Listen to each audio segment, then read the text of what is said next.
No, thank you. Sleepy. Can you come back in an hour? Need sleepy. Please go away. Let me sleep for the love of God!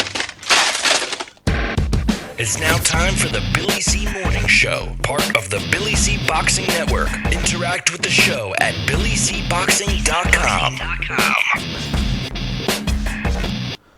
And we're coming to you live from the Billy C. Studios in Lake George, New York. I'm Bill Caliger, and it's time for the Billy C. Morning Show. Good morning, everybody. Hope everybody's doing okay. Today's show is being brought to us in part by Sal's Neighborhood Pizzeria, an Italian restaurant located in St. Simons Island, Georgia. Check out the website. Find out why I love going there for, chow. www.salsneighborhoodpizzeria.com will guarantee to make you drool. Give my man a call, 912-268-2328, 912-268-2328. Sal's Neighborhood Pizzeria, an Italian restaurant. And speaking of Sal, I got his T-shirt on, the newest edition. Shows his Guinness Book of World Records, shows his induction in the New Jersey Boxing Hall of Fame, and it shows his phone number so you can order some pizza from salsneighborhoodpizzeria.com. If you're interested in getting a shirt, why don't you let me know? I might have some pull. I might be able to get you one. Today's show is also being brought to us in part by GGG Boxing Magazine. Looking to get a free copy? Visit our website, www.billycboxing.com, and click on the JKJ Boxing Magazine cover, which is located on the right-hand side. And also today's show is being brought to us in part by, you got it, my book. I'm going to keep bugging you until everyone buys at least 3 copies. Tom Molyneux, From Bondage to Baddest Man on the Planet, is available right now where good books are sold. And you can literally get a copy of it right now by visiting Amazon.com or BarnesandNoble.com. So check it out. Find out why we got a 5-star rating across the board. And if you're looking to get a signed copy, visit our website, www.billycboxing.com, and click on the book club section. Speaking of billycboxing.com, I know some of you guys, got redirected there for a little bit. There was some infiltration going on with the website that has been corrected, so you will no longer get redirected to a site that you weren't thinking you were going to be going to. So check it out. And while you're on BillyCBoxing.com, make sure you check it out. Make sure you go into the different areas, because on the front page we'll show the boxing results and all the biggest news concerning the big names in the sport. But there's another section which you can get to about 4 or 5 different ways called the latest boxing news. Click that. That has all of the boxing news that's out. So make sure you check that out, because we post that stuff and update it several times throughout the day. And unlike other websites, once it's old news, it's off the site. You don't have to go through pages and pages of stuff that you already know about. So anyway, my big topic today is Triple G and Kell Brook. We got some quotes from them from their kickoff press conference. And, a lot of people discuss the fact that, or Golden Boy at least, discusses the fact that he feels that Canelo Alvarez is the biggest name in boxing today, right now. I disagree. I think Triple G is.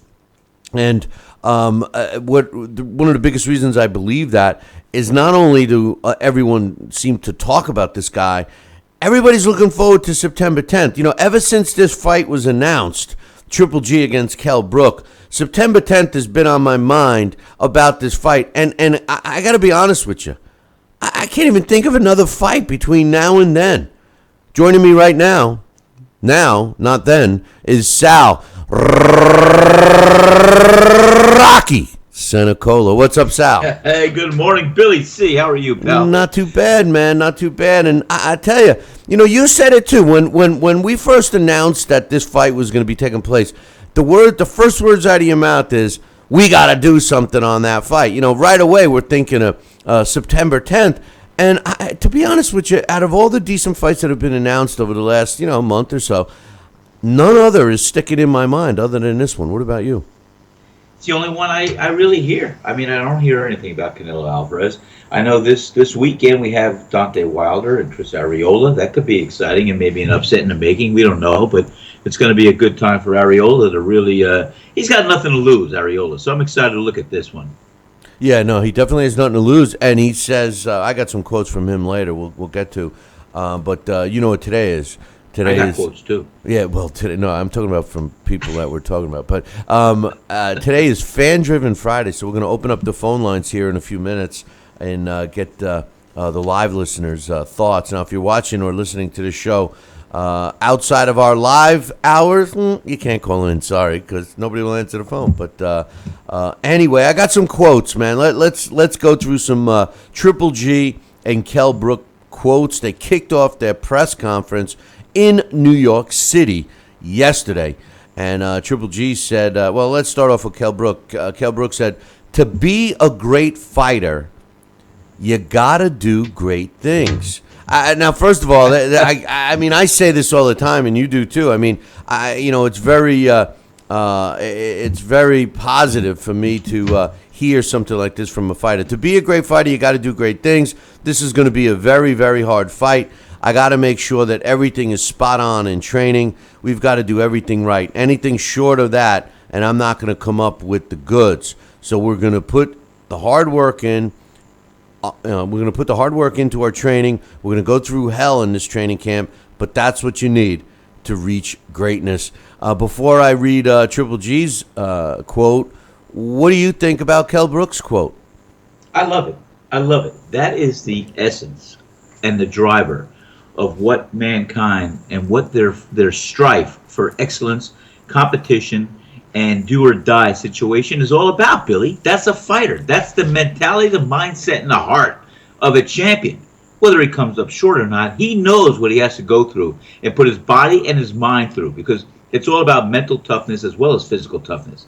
So I love it. You cannot ask for anything more from one guy. This is beautiful. I'm glad. If that's his driver, then we're going to see the best Kell Brook could give that night. Well, what was, to me, what was, the best part was the very first sentence. To be a great fighter, you've got to do great things. And the only thing I would like to add to that is, you got to challenge yourself. You got to prove that you're the best and do things outside of your comfort zone. In his case, he's stepping up not one but two weight classes to take on arguably the most feared boxer in the sport today. Something that no one else seems to want to do. Something that the ignorant fans who drink Kool-Aid, seem to come back with, his resume has nothing. He hasn't fought anybody. Talk to me when he fights somebody. Talking about Triple G. Well, the truth of the matter is nobody wants to fight this guy, and that has to speak volumes. And I agree with Kell Brook. To be a great fighter, to be considered a great fighter, to be looked upon as a great fighter, you got to do great things. And him challenging himself to step in the ring and take on a guy like Triple G, to me, is a big thing for him and the sport, and should be an example that he sets for other fighters, that this should be the norm, not the exception. Yes, and I agree. And, it's like my old rule. I say it to my staff every day, and it's what I was raised on. Winners find an answer to every problem. Losers find a problem with every answer. And the bottom line is, this guy's a winner. Win, lose, or draw in the ring, this guy's got a winner's mentality and a mindset. And that speaks volumes, because he is challenging himself. He is going above and beyond right now, and he wants to call out himself for greatness. Hey, tell that dog to shut the hell up, will you? I mean, come on. Tell that dog that he can't be on the show. All right? Wait. He didn't know the procedure. He's going to call in right now. No, listen. I don't care about the leaky roof, okay? I don't care. You just tell that dog to shut the hell up. We're live, all right? Jesus, what is it with you? You're like in jungle habitat every time you come on this show. I don't know. Let's read Triple G's quick quote. Triple G says, September 10th is the biggest day for me. Just a couple of days ago, my promoter told me Kell Brook wants to fight you. I said, wow, this is a big news for me, because I know this guy's a good fighter. He's very strong. He's a very good fighter. He's the best in his division right now, and I'm excited. I understand the situation. Right now, this is the biggest test for me and the biggest fight. I think that was a modest statement for Triple G. And I to be honest with you, I like Kell Brook's quote a little better because, to me, it personifies what I feel, fighters should do. I think Triple G in this case is, doing what he's got to do for PR and, like he said the other day, I promise a big drama show. What else can he say, right?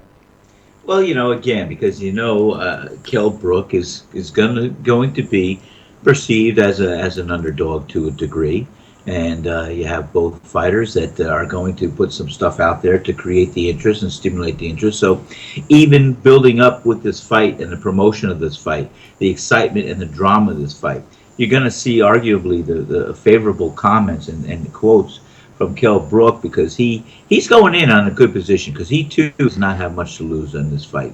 He's going to gain the respect of everybody in the fight game, and I think it's a win-win for Kell Brook either way.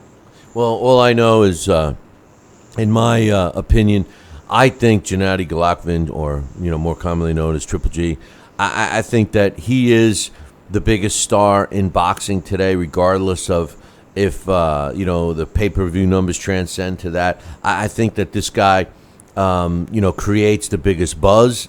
I think he creates the most talk. I think he's generally looked upon as an exciting fighter from all fans. And I think that he surpasses Saul Canelo Alvarez, who is self-proclaimed the biggest name in boxing right now. And quite honestly, I don't hear many people talking about Canelo versus Liam Smith. As a matter of fact, That's the first time I've heard it mentioned out of my own mouth. The first time I've heard it mentioned just came out of my own mouth, and since it was announced a couple of weeks ago. So, yeah, Triple G, in my opinion, Sal, is the biggest name in boxing. He is, beyond a reasonable doubt. I'm telling you right now, that's the first name that comes to mind as far as active, great world-class fighters today is Triple G, number one. Well, he's the first one that comes to mind to me when I think of who I want to see fight. If somebody says, who do you like to see fight? I mean, Triple G comes out first. I guess Anthony Joshua's next. I like watching Terrence Crawford. He's an interesting fighter. I don't know. I mean, other fighters, don't get me wrong. I like Canelo Alvarez, but I don't like the path he's chosen. Bill, I'm a huge Canelo Alvarez fan. I mean, I instantly became a big fan the night he fought Mayweather. But who? Well, no, it's the hot weather. I thought May was going to be a hot month, but July is even hotter. Yeah, there you go. July's even Hey, I hotter. recovered from that one. Good. I'm quick on my feet. That was good. I like that. That was good. July weather. You meant to say July weather. That's all. That's right. But I'm going to tell you what. We, like I said, I think you were right on. Or should I say, Kell Brook, you were spot on when you made your description as far as the path that Canelo Alvarez has taken. I think that, with his, I want to fight Golovkin, I'm giving up this belt. Well, I'm really not going to fight Golovkin. I got this. It looked a little bit of a diversion. It looked a little bit of subterfuge in an arena when you want to talk about greatness. So I know that he really didn't want to have any part of Triple G at this time. So I think that from that standpoint alone, I lost a little bit of my shine on Canelo Alvarez. Still like him. I respect him. I think he's a great fighter. But no, Triple G, I think, is the forefront and the name of boxing today. And we'll see how that carries. Yeah, I think Canelo Alvarez has chosen the path of least resistance. And although that might be good for him, it's certainly not good for the sport. Today's Friday, fan-driven Friday. Phone lines are open. Give us a call, 845-228-8710. We're only going to take one caller at a time. 845-228-8710. Some other quotes I got here in the tank. Chris Arreola is challenging Deontay Wilder for his piece of the world heavyweight title this weekend. And, once again, Deontay Wilder pounding on his chest. claiming how great he is. But first, we got a caller on the line. I think it's Joel. What's up, Joel? What's up, buddy? What's up, Sal? Hey, good morning, Joel. How are you today? I'm doing well, thanks. Billy, I don't know if you mentioned it on your show, but I got to give credit to what's his name because of Gilberto Ramirez's defense being taken off the HBO pay-per-view portion of the Postal and Crawford card. They added Alexander Vazdik versus Tommy Carpenter. And I got to give that guy credit. He's very dangerous. He knocked out Najib Mohammadi, the guy that Kovalev knocked out in 3 rounds last summer. Now, this is a guy, if you remember last September, Adonis Stevenson defended his title against. I mean, that was here we go with the guy who's a raw prospect from Ukraine or Russia, I believe, 9-10-0, and he's fighting Carpenter already, and Adonis took him on as a serious contender for his title last year. I mean, you know what I'm saying? Come on. Well, Tommy Carpenter is a good fighter. He has that record that TV and network execs accept because he looks good on paper. But let's make no mistake. I mean, he's a contender at best. And that's he's already reached his max. As far as Stevenson's concerned, I've lost all respect for Adonis Stevenson. I mean, this is a guy that from the minute he put ink to paper and signed with Al Heyman, his career, in my opinion, has went in a totally different direction, and it's the opposite of up. He has not fought anybody of high-end caliber, and he brags that he's the best. He brags that he's the linear champion. I mean, almost, it's like he's synonymous with Deontay Wilder. But what's even worse is his value has clearly gone down, not just in my opinion, but look, his next fight is on Spike TV. It's not even on a cable network. It's on I mean, come on. It's pretty obvious that he's made the wrong decision. Yeah, no, I agree. I loved him when he knocked out Chad Dawson, defended against Tavares Cloud and Tony Bellew on HBO. But then when he signed with Heyman, I just, and he fought Fonfara, got knocked down, I think, late in the fight.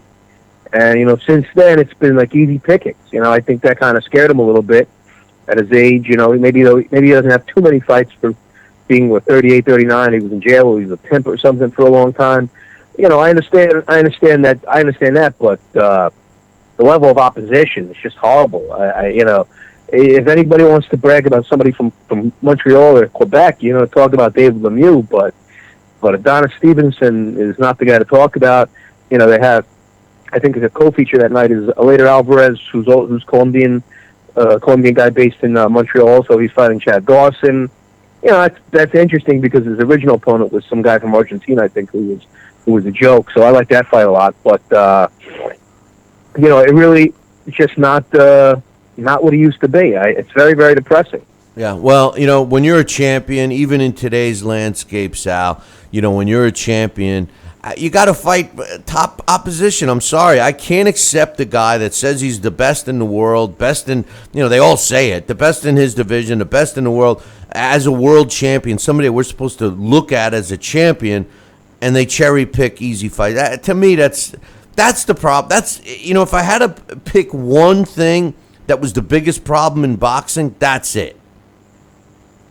Well, yeah, I think you're right, Bill. I mean, like Kell Brook said, you got to do great things, and if you're a world beater and you are a champion, it's like the days. And I don't want to reflect back all the time, but there wasn't anybody that marvelous Marvin Hagler would not face on a regular basis. He would fight the top guys every day, every time he was in the ring. Yeah, no doubt. That's why he is great in the annals of boxing. That's why we talk about him. Well, that's why these things. We're not going to talk about half these fighters we see today. 20, 30 years from now, we may mention them. Do you remember this fight he had or something like that? But the staying power, the longevity, and the legends are born out of greatness, and they evolve out of greatness. And when you have to do the great things you stretch, you get out of your comfort zone, and you challenge, like you said, you challenge yourself as well as all opposition. Well, listen, greatness has to be equal to or synonymous to excitement, because the people in any sport, no, I don't care if you're a boxing fan, a football fan, a baseball fan, what you're going to remember and what lives forever is the excitement. You know, you look at baseball, the hit heard around the world. That those kinds of things. Nobody remembers the stats unless you're, a guy that follows stats and stuff. Yeah, nobody's going to remember how much money somebody made, or how many belts they walked down the aisle with, or how many different divisions. They're going to remember specific fights. They're going to remember the excitement level that a fighter brings, and that's why when it's all said and done, nobody's going to remember a guy like Floyd Mayweather, because Floyd Mayweather doesn't have any fights that stick out in your mind when you mention that guy's name. The first thing that comes to my mind is a wife beater, a guy pissing money away, an ex-con. I mean, all the bad stuff. I don't think of anything that he did inside the ring except for his undefeated record and all the money he's made. And that's the sad truth. That's the sad truth. There's not one exciting fight that pops into my mind when somebody mentions his name. But you can mention Mike Tyson, Triple G, even Canelo Alvarez, even more modern guys, Miguel Cotto. You mention these guys' names, and you can think of exciting fights that pop in your mind. Not so with him. Well, it's true. I mean, it's even like I was reflecting back when you were going on a little while ago, just saying, great things and great moments. You remember great moments of sports and who is the one behind it and responsible. I remember the 3 home runs Reggie Jackson had in Yankee Stadium in a one game. I remember Leyritz when he hit 2 grand slams to bring the Yankees back from elimination and came back and won. So these are all things you remember again because you're the fan and you look for greatness. And when you see it, you realize, wow, I'm witnessing something that's very special right now, and you remember it. Exactly. Joel, what else is on your mind, my man? Yeah, I want to ask you a question. With the card I wrote you an email about yesterday, the Tyrone Zug and your person, Giovanni Di Carolis. I wanted to ask you. I notice a lot of these Sorlin fighters, and I probably know the answer, but I still want to ask you. I notice a lot of the Sorlin, fighters. All, they're not small guys. They're super middleweights, welterweights, and anything above like welterweight, I would say. But I notice a lot of them don't have that high KO percentage. Is that because of Uli Wegner? Because he trains a lot of those guys? And I'm just curious because I notice all of their prospects. You look at their records. Even when they're fighting, they're coming up. They're fighting all these bums they should probably easily wipe out. And they do. They decision them. So I was wondering if you had any knowledge of that, because I notice a lot of their fighters just all. You look at them; they'll have 13 wins and 2 by KO. I'm just assuming that they're all trained by Uli Wegner or somebody along those lines, and they're more interested in the defense, that peekaboo turtle shell defense, than knocking a guy out. What's up with that? Well, I'm not so sure that I agree with that, because you look at Arthur Abraham, who's got the turtle shell defense, and he does have a high knockout ratio. I think what you're seeing. When does he knock somebody? I'm not trying to argue with you, but he hasn't knocked somebody out in. I can't remember when. I looked at his record. It's before he kind of came to America. He knocked out Jermaine Taylor in 2009, but I can't remember since then when he stopped some. Robert Stieglitz. Okay, yeah, he stopped him, but. Very far and few, I feel. But go ahead. I just want to get that out. He's also, everybody anoints Andre Ward as being the best, and a lot of the reason is because of, how well he did with the Super 6. Well, Arthur Abraham was part of the Super 6. He was fighting those guys too, and the truth of the matter is, everybody ages, man. It's not the same Arthur Abraham of 6 years ago when he was knocking people out. He's aged. He's been in some tough fights. And of course, you get older, you get a little smarter. He knows how to avoid the big shots, and he's also trying to save his energy and all of that. So I mean, your game changes as you age. But what I was going to say about your comment, a lot of these fighters. Remember, the reason why we're seeing a lot of these European fighters, busting onto the scene here in the States, is mostly because we have a lot of opportunity here for them. But the other reason is most of them have extensive amateur careers. And the transition from an amateur career to a pro career takes time. It's not as easy as people think. One of the main things is you're not knocking people out in the amateurs. Maybe that's going to change now that they removed headgear, but you're typically not knocking people out. So they're training you in a different way to score and win, on points. And when these guys turn pro, that's what they're doing. I don't think it's necessarily a lack of power, because a lot of these guys clearly are big and strong. I think the knockouts will come, and I give them credit because it seems like that infusion of fighter is willing to fight whoever they put in front of them, something that a lot of the U.S. fighters aren't willing to do. Yeah, no, that makes sense. I'm just looking at the card for tomorrow, and a lot of these German prospects that I'm familiar with that's fighting on the undercard. You got this guy here, Stefan Hertel, 10-0, no knockouts. And he's one of the big Sauerland prospects out of Germany. I'm not going to go through all the names here, but when you begin to look at these guys, you see a very, very small. Okay, there's one guy here who's 12-0. Yeah, but you see, Joel, don't you see? This is the problem with the sport. You're looking at a guy's record. Oh, yeah, he's not a knockout puncher. He's only got 2 knockouts. Oh, look, he's good. He's 10-0. You got to look deeper. You got to look at who he's fought. Then you look at those guys. Who did they fight? That's how you determine if a fighter's got legitimate wins. Now, one thing for sure that's different over there than over here is that we don't really have those journeyman guys that they have.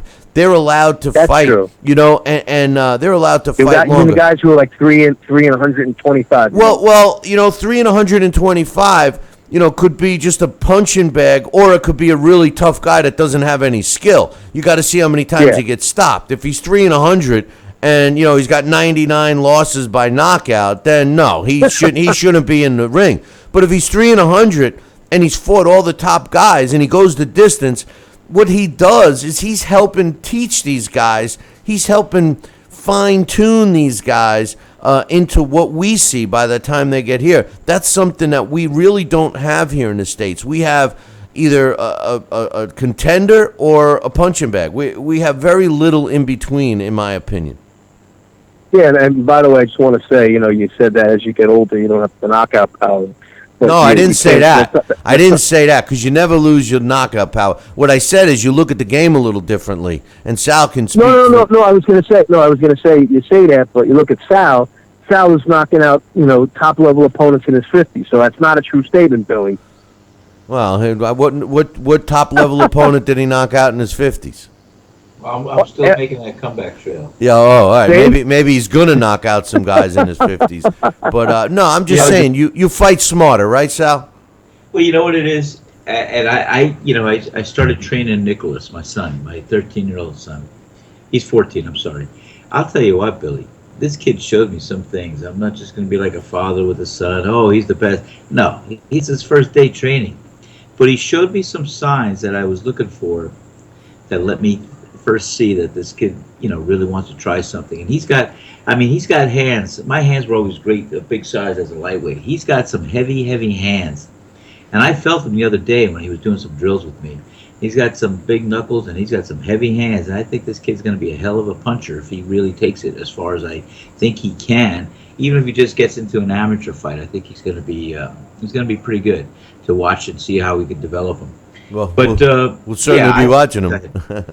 Sorry? I said we'll certainly be watching them, that's for sure. We will, absolutely. But, I have to tell you that, the fighters today are evolving. They're growing. We talked about styles. We talked about the peekaboo. It's so funny because we talk boxing every day in my place. And we're talking about styles the other night. And I was saying that here was one guy who had an awkward style, but he had Ali's number. He gave Ali most trouble. Was Kenny Norton. Kenny Norton fought with that little cross-arm peekaboo bob and weave style, and he still had some knockouts. He still had power. He was still explosive, and it's just amazing. You look at the different styles and how they evolve, and when you have one style of contrast, another style, people get in the ring. You see the intelligence of a fighter, because a fighter could figure out a style, how to maybe the first 2 rounds he's trying to guess and see it, and then how he evolves throughout the fight to say, hey, I'm going to counter it this way, I'm going to do this, I'm going to try that. That's a fighter. That's a complete fighter. That's the ring generalship. That's the whole thing that's in here.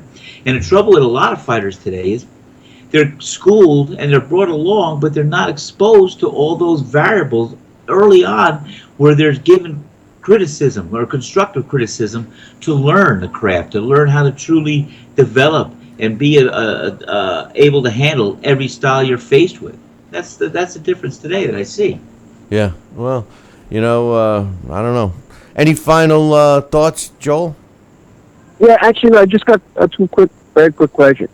I know it's almost been, I can't believe it now. It's almost been a year your book's been out, which has been awesome. Unless I've missed, parts of your show, because I go to the gym Monday through Wednesday. Have you, I know I emailed you about it, back at maybe the end of the last year, the beginning of this year. What's the latest? Are you writing another book, or what are you, and what's going on with that? I have a couple of things I'm considering doing. I will definitely be writing another book at some point. Sal and I are working on. Awesome, because I love. Yeah, even though I never finished the first one, I still own it. I need to finish reading it. I would be absolutely interested in buying another book from you, and I just was curious about that. The first one's 150 pages. If you didn't finish that one, it's probably going to be. The next ones are going to be bigger. Well, I tell you what I was starting to say is Sal and I are working on one about Sal, and that will be yes, that'll be awesome. That'll be a good one. And then I have It's another one. Good one. We're going to edit it down from 1,000 pages, though. Yeah, and then I have another one about another bare knuckle guy. I'm thinking, I might go down that path. But what's your other question? How many rounds does Arreola last with Wilder tomorrow? That's a good question. That's a good question. The thing is I got some quotes I'm going to read in a minute here. Chris Arreola is a dangerous fighter in the beginning rounds. If his attitude is, what do I got to lose? I'm going to go in there and try and knock out Wilder. I think he's got a really good chance of winning the fight, of stopping Wilder. But as the fight goes on, Wilder will eventually take control. I'm thinking that he's going to be able to go at least 6. But we'll see. I'm not thinking that Chris Arreola is going to get knocked out in the first round or something like that. As a matter of fact, I think Chris Arreola's only chance at beating Wilder at this point, because of the short notice, etc., is to come out and show no respect and just attack Deontay Wilder a la Mike Tyson, and be prepared to just nonstop onslaught. Make it rough and tough inside, and a club fight. I mean, make it a street fight. And be as rough and tumble as he can. Maybe go downstairs a little bit. Maybe a little too downstairs. Maybe come in. You gotta be a Billy, Billy. No, but bully, Billy. But that's what he's got to do. He's got to kind of even it up a little bit. Otherwise, it's going to be the typical fight that you saw against Klitschko, when Klitschko battered Chris Arreola with his jab and landed his right hand when he wanted. That's what we're going to see if Chris Arreola doesn't go balls to the wall and attack Deontay Wilder.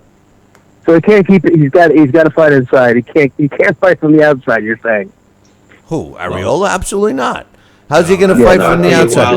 Pick him apart. Yeah, how's he going to fight? Have a batting practice with him. Yeah, how's he going to fight from the outside? I mean, he's never going to get in. Kidding. He's not going to get in. But hey, Joel, enjoy the fights. Enjoy the weekend. Sal, happy birthday again, buddy. Hey, thank you. I'm still celebrating. I'm down with my girlfriend right now, and I'm still celebrating. But we're gonna make it the birthday weekend. I hope you have a very. I hope you had a nice time. I hope you continue to have a nice birthday.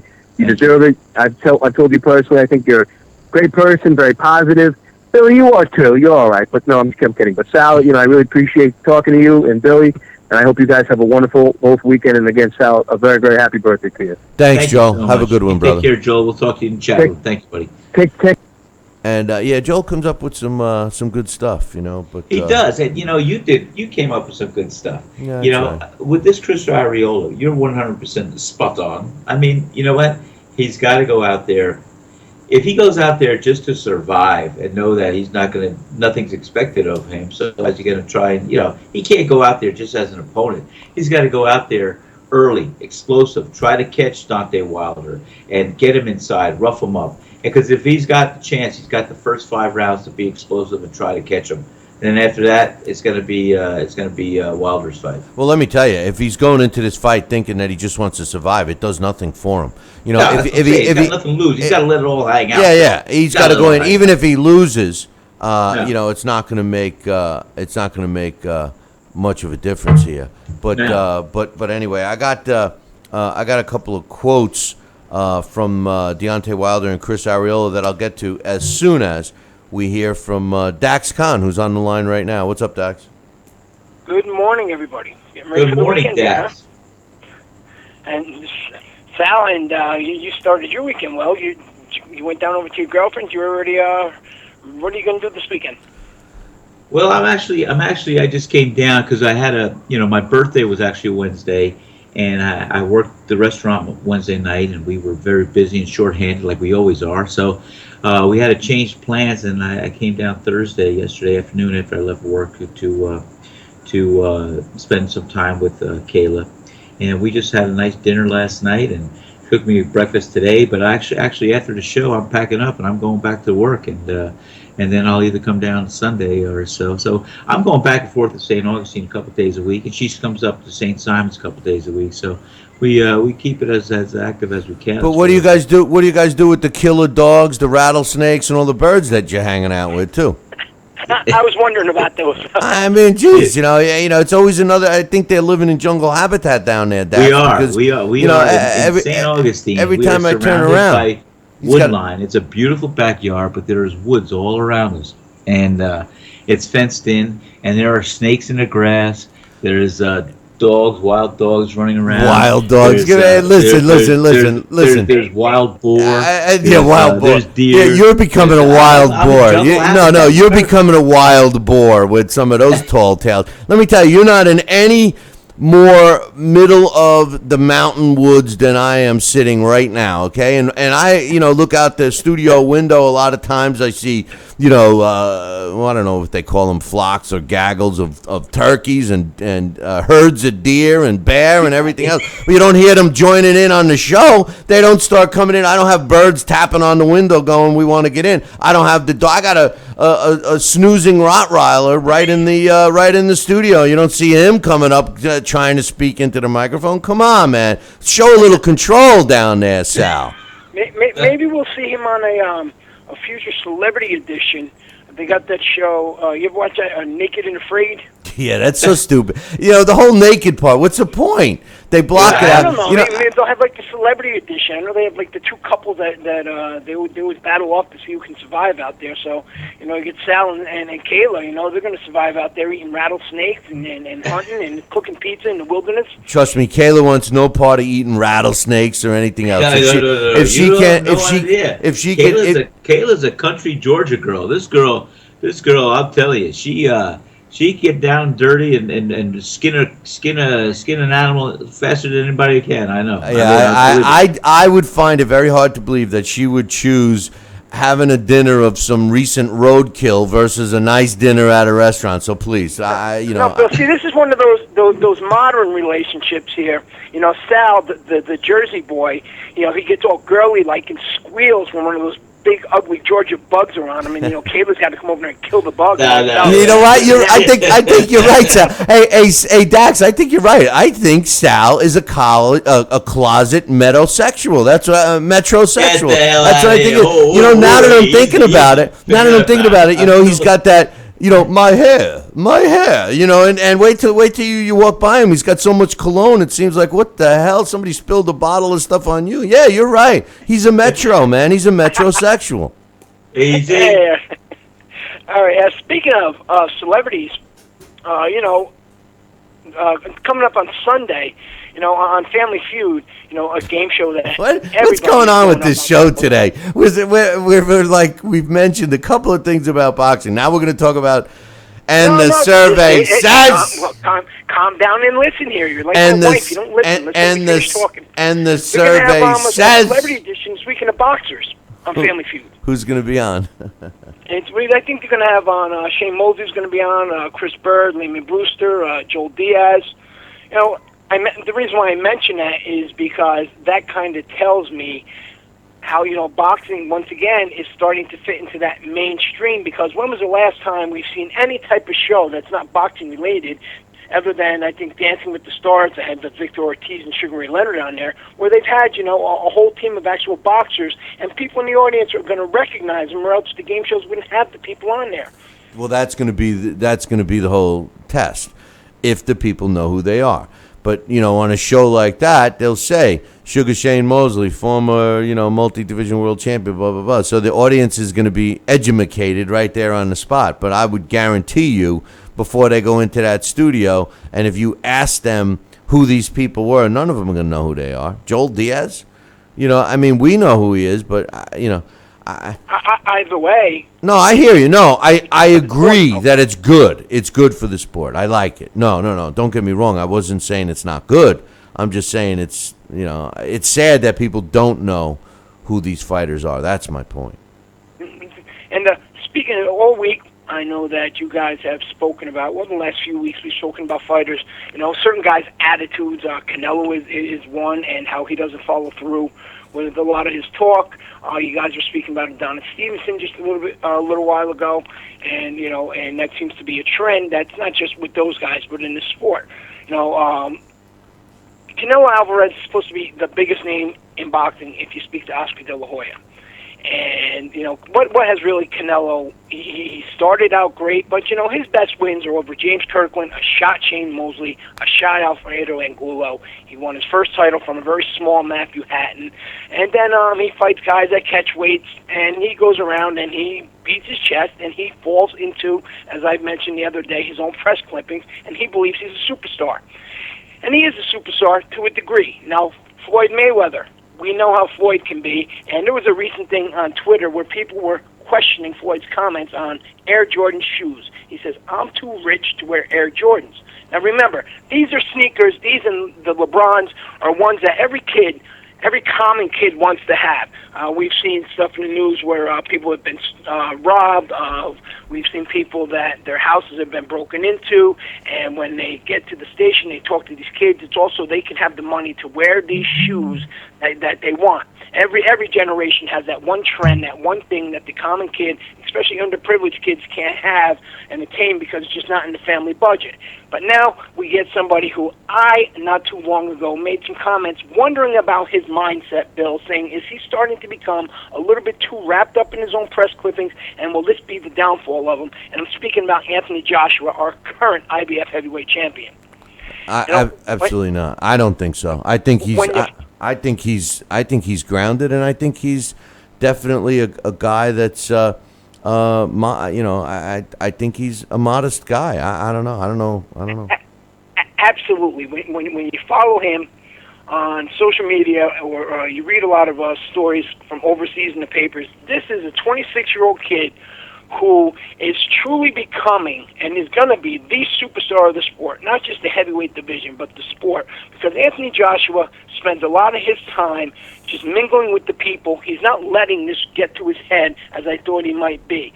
Just recently, he did a random visit to like a school, summer school program or something. He wasn't scheduled. He just seen a bunch of kids there, and he stopped by and he hung out and he played with these kids for a good 30, 40 minutes. He's just stops randomly and speaks to fans. Anybody that comes up to him on the street, he actually draws crowds where he'll stand there and just sign autographs. He chats with people, not just about boxing, but about anything. this is also somebody who takes his time on Twitter. He answers every tweet that his fans send to him, asking him, can you wish my mother a get well? Can you wish my son a happy birthday? And all those things. And he takes his time to do every single one and make sure he's in touch with his fans. And speaking of, a lot of these young fighters get their minds wrapped up in that money. They start buying, these expensive cars, or they start buying these wardrobes and expensive houses. Anthony Joshua was showing off a Jaguar. Now, not the high-end, rich $200,000 Jaguar. I'm talking about, the $35,000 hatchback version, and he's talking about, how he feels lucky to have this. And we see other guys like an Adonis Stevenson who's going out buying fleets of Mercedes-Benz, not the one that the average man can buy, but the high-end. Instead of signing these fights, he's beating his chest, and he's driving these cars around. Bermain Stavern did the same thing, and this is a kid right here who is doing exactly what we have needed from fighters, especially heavyweights, to put that division back on the map and make it the flagship division again. The more I see of Anthony Joshua, the more I truly believe that kid is the future of the sport. No doubt, and I've said that, and the guys, the guys that go out there and spend all the money and do that crazy stuff, it's pretty simple. It reminds me of the movie Scarface and Al Pacino. And he turns, my favorite scene, he turns and he goes, "No, Mel, you fucked up, Mel. You fucked up." Poof, poof, poof. Shoots him. He says, "Now look at you now, you piece of shit." You stupid. That's you stupid. How smart you now? You stupid piece of shit, right? And that's what, and I don't mean to get, bad language, but the truth of the matter is that's what's going to happen to half of these guys that are pissing their money away. Going and buying, like you're saying, that. But listen, on one hand, you say to yourself, hey, they got the money. It's their prerogative to do what they want. More power to them. But use your head. People try to put Floyd, what's his name, saying, oh, yeah, he's this, he made so much money. But when we see the kinds of stupid things he spends his money on, I would not be shocked if someday in the future he's broke. I wouldn't be shocked. So, when I see a guy like Anthony Joshua being modest and living within his means, I love it. I think that's a smart move. And listen, your boy, give him credit. Lennox Lewis was one of the smartest guys money-wise. Really, and Larry Holmes, of course, was, but Lennox Lewis, you never heard, and we all know that this guy made googles of dollars, right? We never heard of him spending it lavish. As a matter of fact, did he ever move out? Is he still living with his mom? I know he was living with his mom, up until, and I'm not kidding you. He was living with his mom, right, Dax? He was living with his mom for a long time, banking his money. And this is a smart guy, and he's got his faculties, he's got his money, and he's loving life. I mean, he should be a guy that people look up to, young fighters, and try to follow that path, not, tweeting or Instagramming a new $300,000 car or, $10 million house or, saying that those shoes are too cheap for me to wear. Come on, man. Lennox's mother was always a positive in his life throughout his whole career, and she was somebody who, when he messed up and those losses that he brought upon by being overconfident, she jumped on him about it. She was honest with him about it. But then again, she was a very strong woman, and Lennox respected her, and he did the right thing, and he always took care of his mother and put her first. He's always spoke about that publicly on how if not for his mother, he wouldn't be where he is. So he always wanted to make sure that his mother was able to reap the same rewards that he did for all the work that she put into him over the years. She deserved it. Without her, he wouldn't have become the man he is. So, Dax, real quick, final thoughts on the Deontay Wilder-Chris Arreola fight. Does Arreola have a chance? Yeah, no. No, his chin is shot. He goes, yeah, no. No, wait. All right, yeah, I know. How about a fighter's chance? No, he doesn't, Sal. When we've seen him, I forget who was his last fight of the fight before. Maybe was it Gerald Washington or somebody? Fred Cassie? Big Freddie Cassie gave him all Fred Cassie, yeah. Fred's a decent fighter. He's certainly not elite, but I remember Fred hit him with a shot that really wasn't too hard, and we've seen Chris's legs buckle. So, with Deontay Wilder, the first big shot he lands flush, he's going to take him out. What have you heard anything? I know you're right in the middle of social media all the time. Henry Ramirez, his trainer, has he said anything? I haven't really seen anything from him in the press. I mean, he's been kind of quiet throughout this whole fight, huh? Yeah, they've said nothing. They know Chris Arreola hasn't changed anything. This is a guy they brought in for a name, and Henry Ramirez isn't going to come out and say much. Chris Arreola himself really hasn't said much other than honesty. We got to give him that. I don't even know why I'm here. I don't deserve this shot. So this is a payday for him. Well, I got some quotes I'm going to read from him right now while we got you on the phone. Chris Arreola says, I'm a sleeping giant. People out there are underestimating me like a motherfucker. I believe Vegas has the odds of 30-1 against me. Please place your bets and make some money. I'm ready for this fight. I'm more than ready than I've ever been. Now, I don't know if he's saying place your bets and make some money. He didn't exactly say place your bets on me. Yeah. He's saying, place your bets and make some money. Yeah, okay. But he says, I'm more than ready than I've ever been. Is that such a canned phrase or what? I mean, this is a guy that, like you just alluded to, Dax, this is a guy that we've known for years that is criticized for his lack of commitment in the gym. How could he possibly be more ready than he's ever been?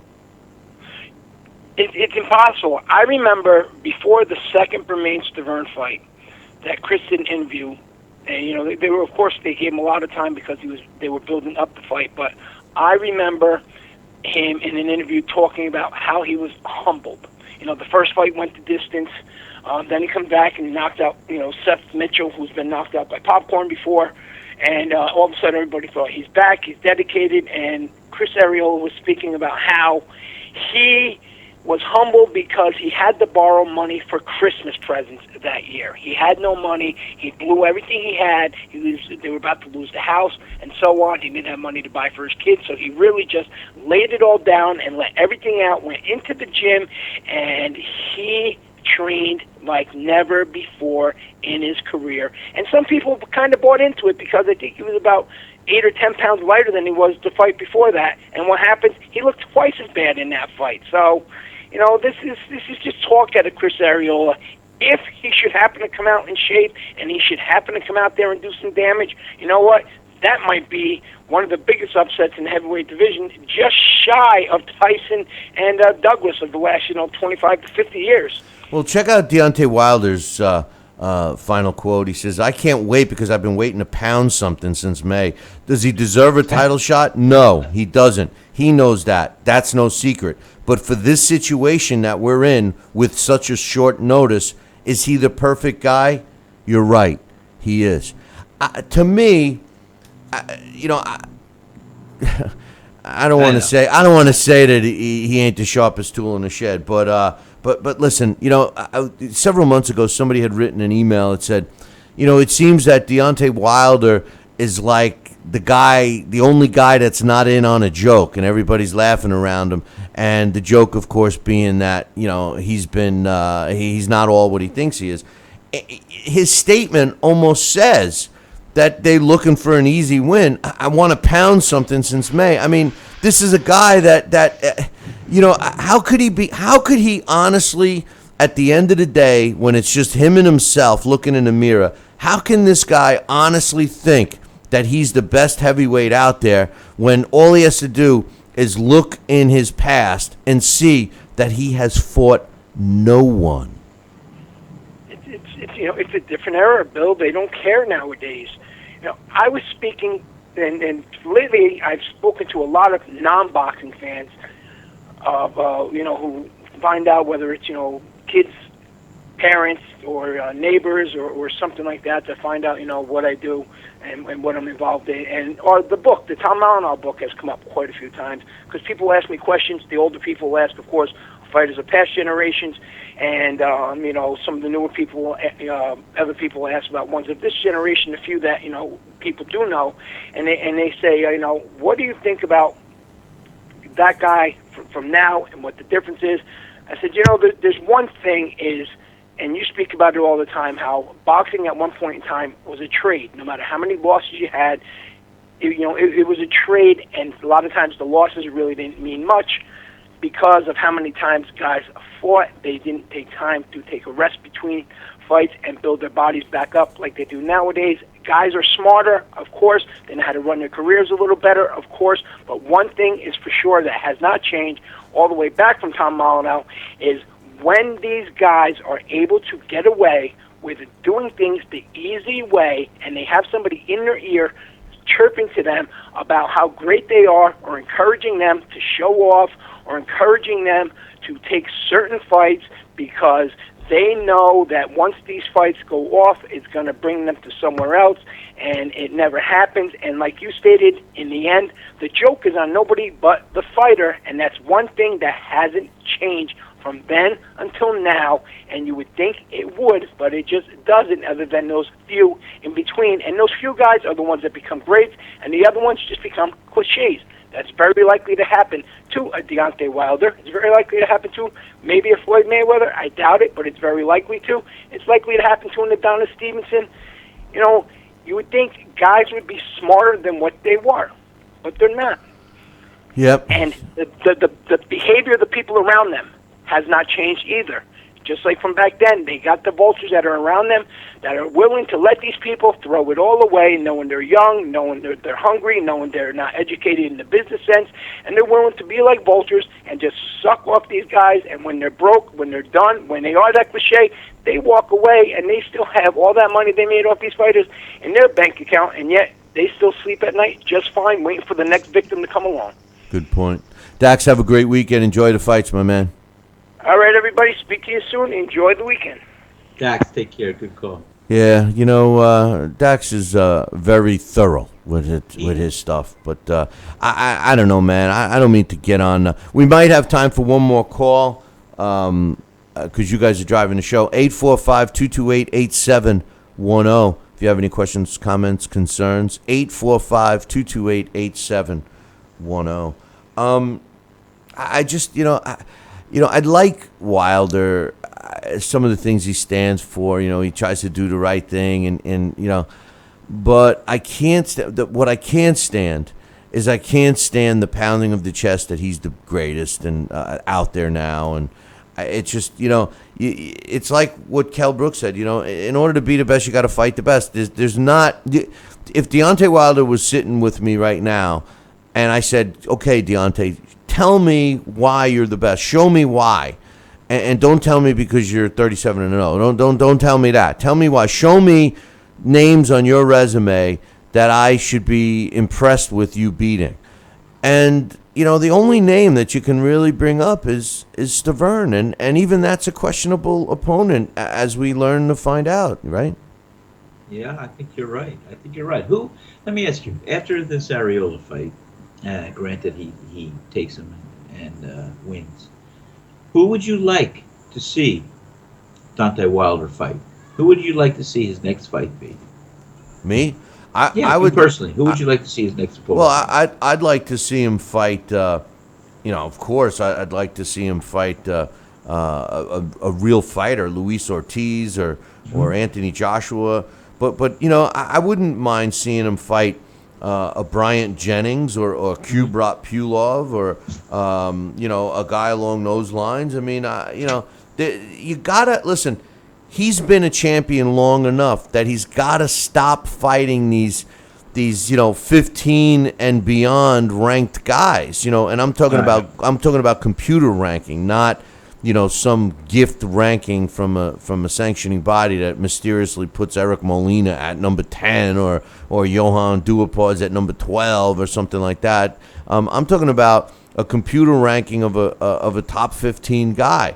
And those are the names. Now, to be honest with you, a guy like Kubrat Pulev, that guy might not be a tough fight for Deontay Wilder. But I want to see it. I want to see him beat those guys. There's enough interest there. Bryant Jennings is a fighter that I've had a lot of respect for. He's a small heavyweight, but I wouldn't mind seeing him fight Deontay. I mean, I really wanted to see Deontay fight Povetkin. I don't think that he's going to fight him. And I think that, they're still riding behind that he was on the PED BS. But I just, I want to see him fight a relevant heavyweight that's in the mix right now. Not a guy that's on his way out, not a guy that was never been, not a guy that was on his way up but doesn't have it. Listen, they have carefully calculated Deontay Wilder. And I can't stand it. If the guy didn't pound on his chest and say he was the best, I wouldn't have a problem. Because Luis Ortiz, he's not doing that. And he's basically a champion, I don't know. Let me ask you another question. How much do you think in the design of opponents and everything else do you think a fighter like Deontay Wilder has as far as the say versus his management team that wants to, again, elongate any champion's career and status because it means dollars and marketability in the future? So do you think it's part of the management team, or do you think Deontay Wilder, if he says, hey, I want to fight Anthony Joshua next, or are they going to say, no, hey, I can't do this. You're not going to fight him right now. You know what I'm saying? Yeah, and I do think that the majority of the problem, unfortunately for the fighters, is their management team. Whether it's the promoter, the manager, their network buddy for TV, they're the ones that are trying to protect the O because they feel they can't market fighters that have losses or didn't look good in their last fight. But like we've talked about so many times before, at the end of the day, the fighter can say, hey, I want to fight so-and-so, make it happen. And, for fighters to hide behind, well, I'll fight whoever my manager tells me, I'll fight whoever my promoter tells, that's basically, going through the BS, which, listen, when I put my, it's all about me, if I'm the fighter, it's all about me and my family and my bank account hat on, I'm not going to disagree. He's doing well. Same thing with Canelo. Let's be real. Canelo's the same way. Pad in the bank account. But, the sport of boxing is unique. It's like no other.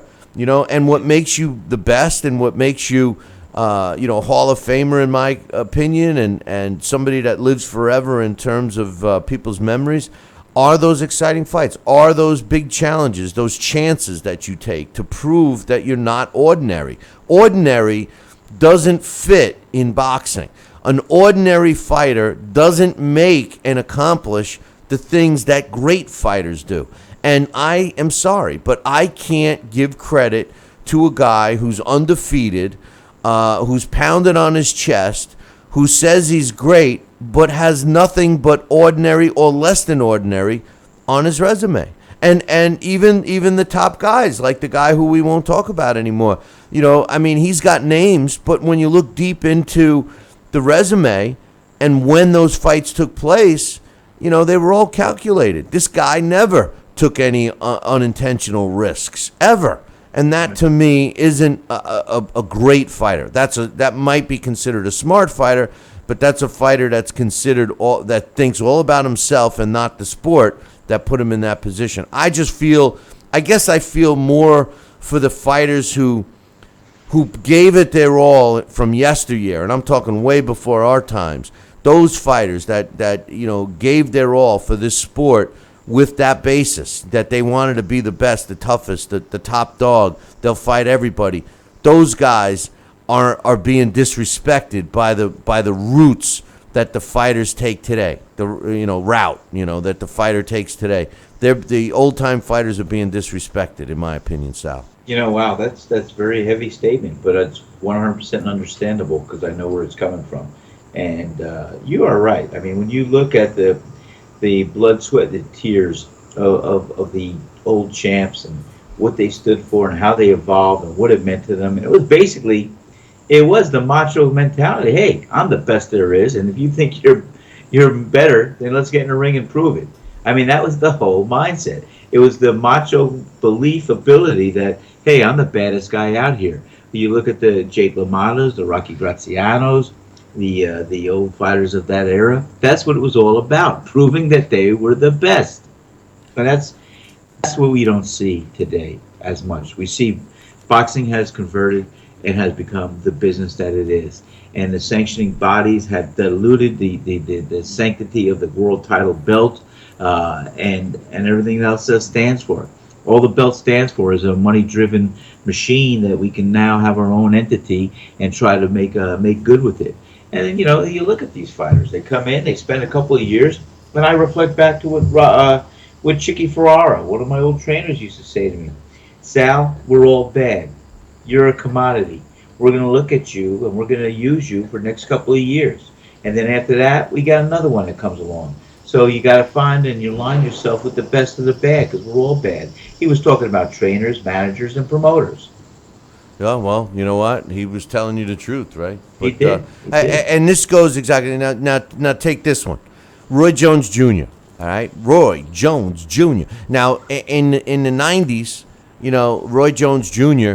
Was the best fighter, pound for pound, and for people that remember Roy when he was in his prime.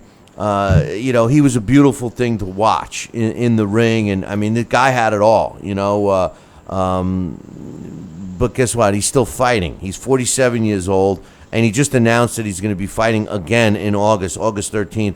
He's fighting in his home state of Pensacola, Florida, and he's taking on Rodney Moore, rockin' Rodney Moore. Now, Rodney Moore was a fighter that was on one of my cards, 15 years ago. And Rodney Moore has got a record of 17 wins, 11 losses, and 2 draws. And he's fought his last 9 fights in a row. And incidentally, it's not like he's fought recently either. The 9 fights have been over a span of 13 years, all right? So my point is Roy Jones Jr., who keeps hanging on for God knows why, is ruining and putting blemishes on his own legacy. And there's a whole generation, maybe 2, worth of fans that have never seen Roy Jones Jr. the way Roy Jones Jr. used to be. They're seeing this version of Roy Jones Jr., a guy that won't hang up the gloves. I mean, he clearly is lining himself up to get seriously hurt one of these days. Maybe not against Rodney Moore, but it's coming, Sal. Well, if he's on that demolition course, I'm afraid you're going to be right. And I remember when Roy Jones was coming up, he was phenomenal. I mean, this guy, he could do it all, and he was a rising star, and he was a shining star. And then the last couple of years, he like you said, he's causing himself to be maybe injured in the ring, but also looking about the legacy of what he wanted to establish. I don't know if it's going to be a good highlight of it in his whole career when you look at the career as a whole. Well, I agree, and unfortunately, it's a shame that he keeps doing it, and it's a shame that he's still on HBO. But anyway, one thing, when Joel called in before,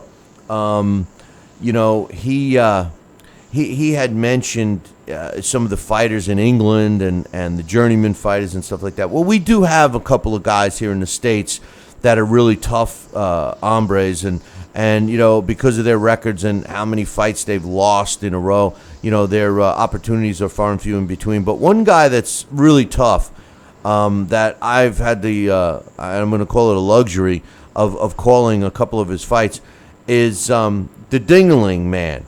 Darnell Wilson. He's got an unflattering record of 25 wins, 21 losses with 3 draws. And he's lost, 15 of his last 17 fights. He's 41 years old. He's a tough guy. He's fighting again in August 6th, against a guy, a heavyweight named Jesse Barbosa, who's only got 14 pro fights under his belt. He's 11 wins, 2 losses, and a draw with 7 knockouts. And he's claiming that this is his last fight of his career, and he's fighting in front of his hometown in Boston, and he's picking the Dingling man. I think that's a tough fight, Sal. Darnell Wilson is a tough out, and Darnell Wilson is being misled. He feels he can get himself back into heavyweight contention at 41 years old with a record of 25-21. I doubt it very much, but he believes that it's all going to start against Barbosa.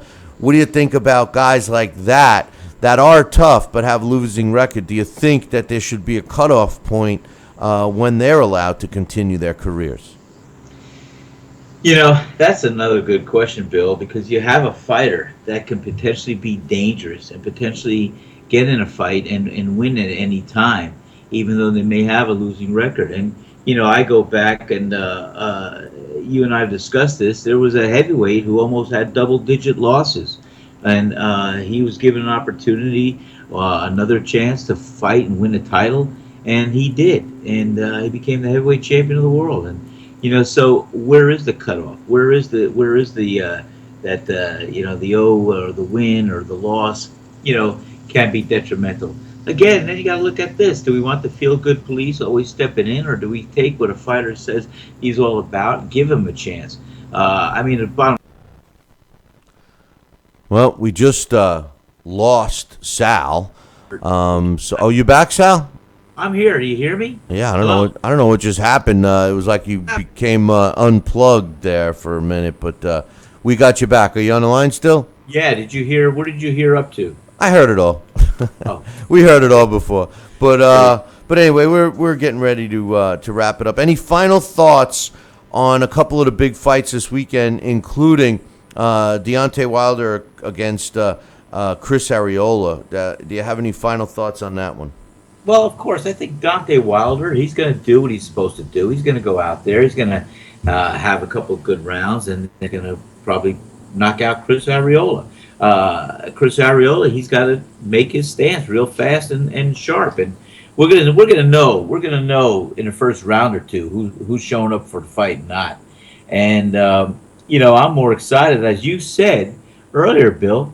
The only fight comes to the forefront right now that I'm excited about is Triple G and Kell Brook. Yeah. And there's good fights out there. I know that we're going to be discussing and talking and seeing.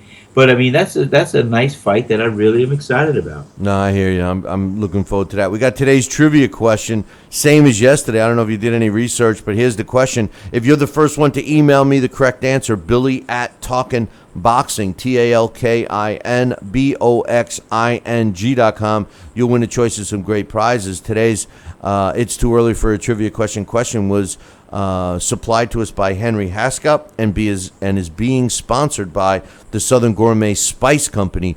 Check out Kenny Bears. It's good on everything. www.BillyCBoxing.com. Click on the Southern Gourmet Spice banner and tell him Billy C sent you. It's a who am I question, Sal. I once stopped the world champion in less than a round, and then in my next fight, I stopped his brother. Who am I? Wow. That's great. And it's not Jack Dempsey. So give me another guess. I was going to say my canned answer for every question is Jack Dempsey. I got to get it right once in a while. Well, it sounds like you got a python right in your face. But listen, I'll give you another hint. Yesterday's hint was that this guy fought prior to 1930, and the other hint now is that he was not in the heavyweight division. This guy was not in the heavyweight division. So I once stopped the world champion in less than a round, and then in my next fight, I stopped his brother. This guy fought prior to 1930, and he was not in the heavyweight division. If you're the first one to email me the correct answer, Billy@TalkinBoxing, TalkinBoxing.com, you'll win a choice of some great prizes. So good luck to everyone on that one. And finally, Sal, today's This Day in Boxing History is being brought to us by your special today. What's today's special at salsneighborhoodpizzeria.com? Well, we have several specials that we highlight. And tonight we're probably going to do a nice veal chop or veal ossobuco.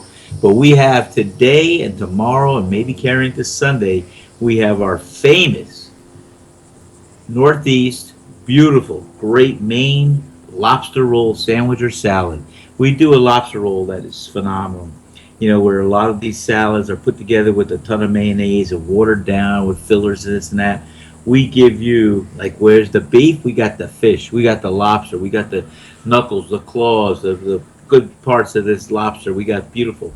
And we mix it up with a little light seasoning and mayo, but it's a very light touch. So all you're really tasting is the power and the beauty of fresh lobster. And we serve that over a beautiful salad or in a lobster roll sandwich, so a New England style roll. So that's one of our specials that we do every day, every weekend. Friday and Saturday, along with our other specials. Sounds We'll good. do the Avila Buco tonight, too. And I have one more comment to make, Billy, before we end the call, but I will let you come back first. Go ahead. Well, no, I'm ready to wrap it up here. What's your comment? Hurry up. Hurry up, Sal. Okay. You know, because you asked me what time it is, I'm going to tell you how they make the watch. No, I'm teasing. You said earlier about the media and about how they talk and everything else, and what comes to mind when they talk, and, you know, Canelo Alvarez or Triple G. Well, here's one thing that I think we all can say is a truism. You know, the media has taken on sometimes a different role. When I say media, I'm talking about newspaper, internet, this, that, the newscasters. They've taken on a different role. They used to report the news. They used to give the black and white facts of the news, and it's almost like Fox News. We report, you decide. But what happens a lot of times, especially in boxing, you're going to find that the media does not just report the news, but they are a very big influence in stimulating the news. They could have the megaphones, they could have the outlets where they could create and actually stimulate a direction or momentum of news coming to fruition. So everybody keep that in mind when they're looking at the news, that the media can stimulate the news, not just report it. This is true. Good point. On this day, July 15th, in boxing history in 1989, Gianfranco Rossi wins a 12-round decision over Darren Van Horn to win the IBF World Junior Middleweight title. Took place in Atlantic City, New Jersey. On this day in 1975, Sayensak Muyurengson KOs Perico Fernandez in the 8th round to win the WBC World Junior Welterweight title, and that took place in Bangkok. On this day in 1931, Kid Chocolate knocks out Benny Bass in the 7th round to win the World Junior Lightweight title, and that took place in Philadelphia. On this day in 1889, Peter Mayer wins a 3-round decision over John Foley in their heavyweight bout that took place. Jim Foley, in their heavyweight bout that took place in Ireland. Mayer would go on to have a Hall of Fame career. He won 136 fights, 107 by knockout. He lost 21 and had 4 draws. Peter Mayer, a great fighter. And finally, on this day, July 15th in 1984, a very close friend of mine who is no longer with us, Billy Costello, wins a 12-round decision over Ronnie Shields to retain his WBC World Junior Welterweight title, and that took place in Billy Costello's hometown of Kingston, New York. Sal, any final thoughts, if you can get a word out before the snake gives you that final bite? Yeah, I just want to apologize, Bill. I thought it was going to be a little better today. I just had a little chaos in the house. I'm going to get myself in a quiet room next time if I'm down south to report here, and to give everybody the professional kind of reporting we expect. So I'm sorry, I didn't think it was going to be this loud. Well, you got to tell him. Well, anyway, we'll talk about that another time. Sal, enjoy the fights, and everyone else out there, enjoy the fights. And remember this, make sure you tune in Monday morning, same bat time, same bat channel. Until then, ciao, baby.